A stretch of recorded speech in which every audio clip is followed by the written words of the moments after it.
All right, Judah. Here we are, KLEAN Radio. How are you tonight? I'm good. Yeah, so you can want to talk about me losing our bet right away? I wasn't going to, but if you think it's important to. It's okay. Yes, I could not pitch the ball 60 feet over the mound. I actually did pitch it over the mound. Not over the mound, off the cement. And I got it within 7.5 inches. For our listeners out there, Judah proclaimed that he could actually throw a baseball 60 feet over the plate. And I did pretty well. He did better than I thought he would. Yeah, a lot better than we thought. But we actually spent an hour going to Target, buying a baseball. And duct tape. To make a little strike zone. We bought half a rape kit. Anyway, so it turns out that Judah didn't quite make it, but it was a very valiant try. And I was quite impressed. Thank you. You're a kind soul. Yeah. We also had fun at the duck game. So yes, we went to the duck game. That was a lot of fun. That was exciting. Yeah. Got to hang out with Rand. And I was sort of hoping that Andrew's Calder to Carrier would come out at the hockey game. Wow, this obsession with my Calder to Carrier. I do have quite the obsession with your Calder to Carrier. We actually have Dr. Ko in the studio already. Yes. Good evening, Dr. Ko. Hi, I'm glad to be here. Yeah. Well, we didn't ask if you were happy to be here yet. That's sort of very presumptuous of you, Doc. Well, it is kind of late. Okay. It is. But I'm hoping we'll have fun. Yeah, we have a great show tonight. We really do. We have two really, really cool guests. One is Jack Grisham, who was in TSOL. Very cool band. I know you're a huge fan. I actually am. And he just wrote a book called An American Demon, which is a memoir. And I think it was just released today. He'll be in here in a couple seconds, and he can tell us some more details. And then later in the show, we have a comic called Mack Lindsay coming in, who's a really great comic. And he's actually got a show coming up in the Belly Room at the Comedy Store on the 23rd from 10:30 p.m. till 12. It's called Mack Lindsay's Darkest Hour. Both of them have struggled with addictions and are now sober, so we'll be talking about recovery and recovery lifestyle issues and how both of them have gone down this windy road. Did you write this down, or is this coming from memory? This is just right off the top of my head. So you're feeling a lot better than you were last week. I am. Finally, after about 3 weeks, I'm starting to feel not quite so ill. So a little more animated today. Yeah, I feel like I don't have to, pick up the slack like I did last week. I was really tired after the show. You want a bonus? Yes, I do. I want double. I'll buy you a baseball. I want 0. I want double than 0. Double to 0. Wow. Okay, we can do that. Right? I'll give you 100 times a raise. Thank you. You're a kind soul. 100 times 0 is still. So I put up on my Facebook status the other night, I put up this, I'm not that important to check into places. I don't know if you know what this thing is on Facebook, Doc, but people are constantly checking in. Like if they go to a restaurant, there's this feature, this application, that you could write where you're eating or where you're going or what you're doing. Oh, really? And there's a real, I'm free advertising for everywhere you go. For everybody but you. Right. Because you're not getting a free meal by saying I'm checking in at, Angel Stadium. They're not like saying, oh, that's really kind of you. We're going to give you free tickets. What is this fascinating?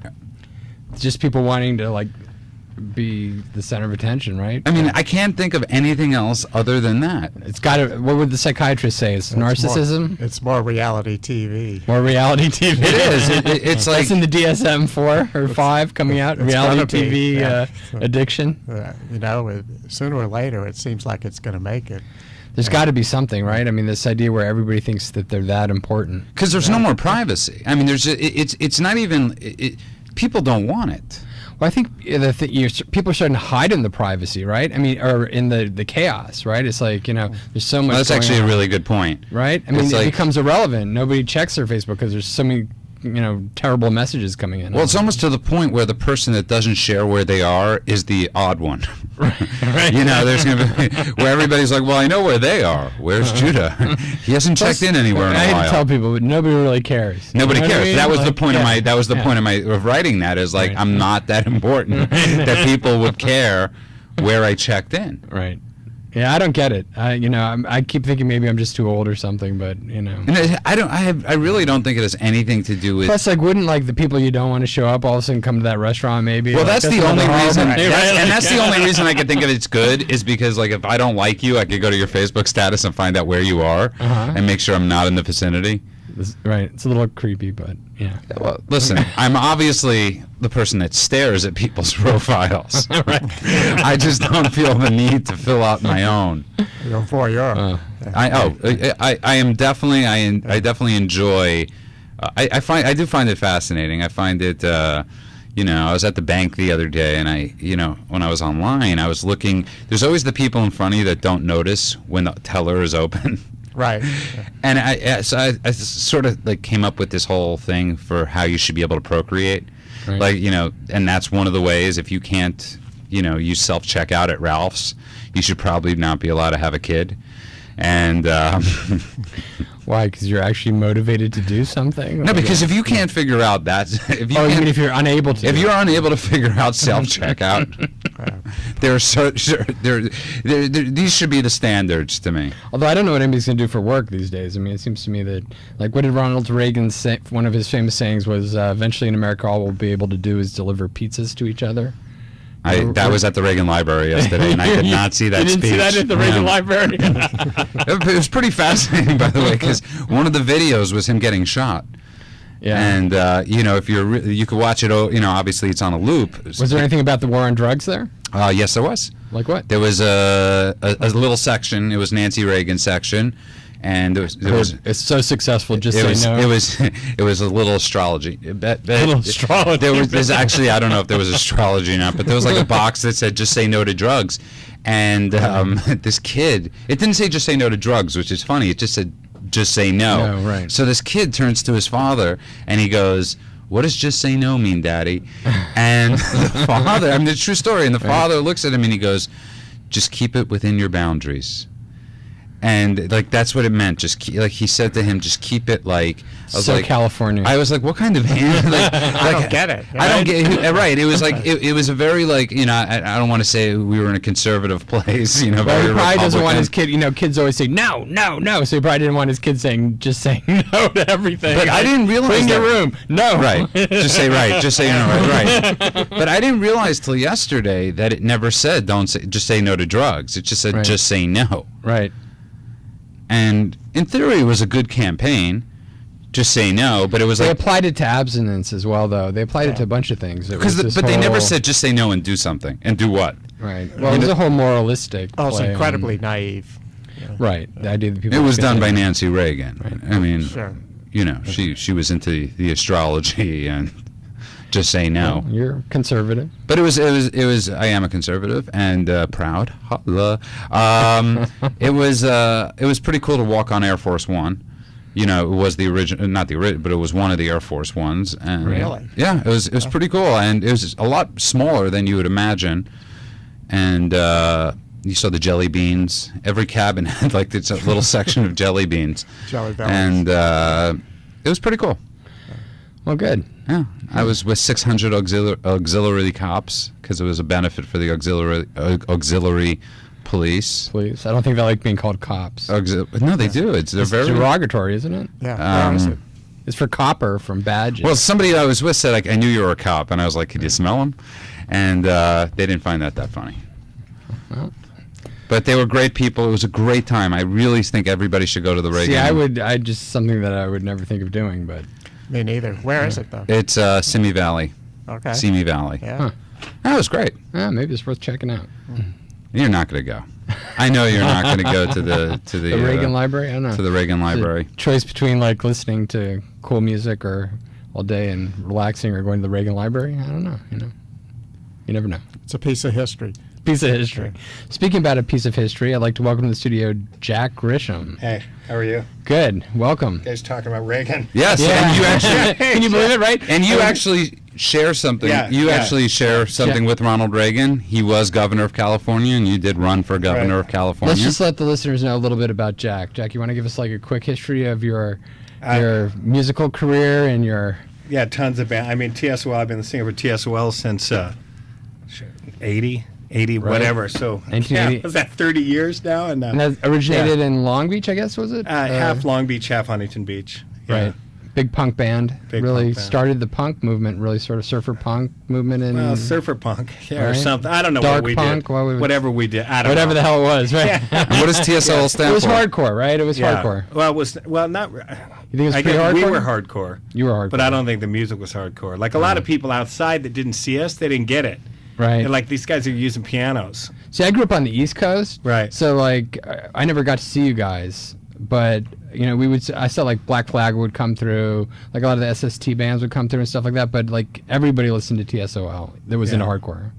You Yeah, know, it was, so- you know, I don't know. It was just I don't know part of what that to call it. time, right? Which is usually complimentary if everybody said you were hardcore. Yeah. I mean, but Of course, we the were, guys that were in Black Flag don't think it's cool to be in Black Flag. Like, if you talk to Keith now, who was the original lead singer of Black Flag, he'll, like, kill you if you even mention Black Flag. He gets very upset. I mean, So- I was stoked. I mean, I was a kid. I tell these people, they go, "What was it like?" It's like, "What are you kidding me?" Right. It's like I get paid to like basically be a jerk. I mean, that's what, I mean, I was making money right? being an animal. Right. So what? How can you? I don't understand how that can be any better than that. It's every boy's dream. Yeah. So there were big shows back then on the West Coast, right? Yeah, Because like couple on the East thousand- Coast, our yeah. shows were small. I mean, No, these yeah. were like 3,000-4,000 people at shows sometimes. Wow, that's amazing. Yeah, it was crazy. I Right. used to go back and just brag, tell the guys on the East Coast how much money I was making. It just drove them nuts. I can't. Yeah, I know. Yeah, Because it's nobody had dangerous. made any money on the East Coast. Everybody was like broke and straight. Yeah. Someplace right? you go straight. Yeah. I'd start bragging about how much money we were making and then break out the beer bong. And they just bombed. Just West Coast hippies Right. they were having a hard time with it. Yeah. So you just read a book, An American Demon, which I've read about, I would say, 2/3 of, because I had to read it through it quickly because I just received it the other day in the mail, and it just was released, correct? Right. Well, actually, it's not. The street date's not till May 1st, but it's out on Amazon. Amazon's already been shipping them. So Oh, it's great. yeah, Yeah, I was really impressed. It's dark. it's dark. It's a very dark book. I warn people. It's like, because people know me now. Right. It's like now I've been clean for 22 years. It's Right. like you get happy, smiling. I mean, here's the difference now. Back then, 9 out of 10 times you roll up on me, I'm doing something probably not so good. Right. Do you know what I'm saying? Yeah. And now, 1 out of 100 times you roll up and I'm doing something not so good. Like I said, I read about 2/3 of it, and I was like, psychopathic killer, minimum. But no deaths. Right, but I know there was no evidence of that. There was a lot of Yeah, antisocial actual death. behavior, like robbery, Yeah. breaking and entering, Yeah. assault, Yeah. lots of wild sex. And dogs. Didn't you mention something Right. with animals? There's- I mean, this is, Not- yeah. and you speak about yourself as being a demon in the Right. book, right? Like Right. it starts off very, very dark. It's dark. Right? Not Charlie Sheen type demon. Well, I mean, a real demon. Yeah, but here's my problem. When I started, when I went to go write this thing, Right. and like looking at stuff that people like, there are all these people are so apologetic, and I didn't do that, blah blah blah, and they need a spanking. Most of these guys that write these memoirs, they need a spanking, is what they need. They're not honest. Yeah, bad. Right. Now I've met Jesus and I'm great. Right. You know what I mean? And this is like not. Although like I met that. you though for the first time this evening. Yeah. Although I've been listening to your music for years and enjoyed it, Thank by the you. way. And I was shocked by your like jolly nice guy. I've been clean 22. It's called Right? working steps. Working the steps. You're supposed to He say. expected Andrew was like, I was like, should I bring mace? I was like, Well, I'll tell you, yeah. Well, my girl Kate, she edited with me when it was going on, right? Right. Because I didn't spend a lot of time in school, and writing a 50-word song about destroying the government's real easy. Writing about a Right. 140,000-word book, it's a whole different story, Sure. It's like, there's not a whole lot of punctuation in, Right. F the president. I mean, Right. it's real easy. It's just a lot of exclamations. That's it, So Kate's got to sit there because she didn't really know about me because we met sober, Right. So then she's editing this stuff and running through it, and then so at night we go to sleep, and she's laying next to me with her eyes wide open, just looking. Yeah. she had kind of the reaction I had. Yeah, same thing, and then. Except we're not together. Right, and then I was so driven. Like they tried to commit me during writing the book. They did like an intervention on me. Right, you mentioned my that daughter. pre-show. Yeah, my daughter and my friends. They said your methods are unsound. Did you find it triggering to write it? I mean, were you thinking about using or drinking or? Well, it's not. You got to relive it. I Right. mean, that's the whole thing. I mean, when you're sitting there saying about, hey, I'm gargling Mad Dog or whatever. So then you're sitting there and you're thinking, okay, well, what's it taste like? Right. And you're remembering what it tastes like. And I'll tell you, you drink enough of that stuff, you drink enough booze, and it's not hard to get the taste back in your mouth. So, Right. so basically, you're sitting there going over it. Not only are you just going over the drinking, but you're going over the violence, you're going over the anger, all the thought, the resentment coming back up, and basically reliving that character. So in the middle of a scene that's heavy, somebody breaks in and says, "Hey, you want coffee?" It's like, what? And you're just nuts because you're back in that, you're back in that persona, Right.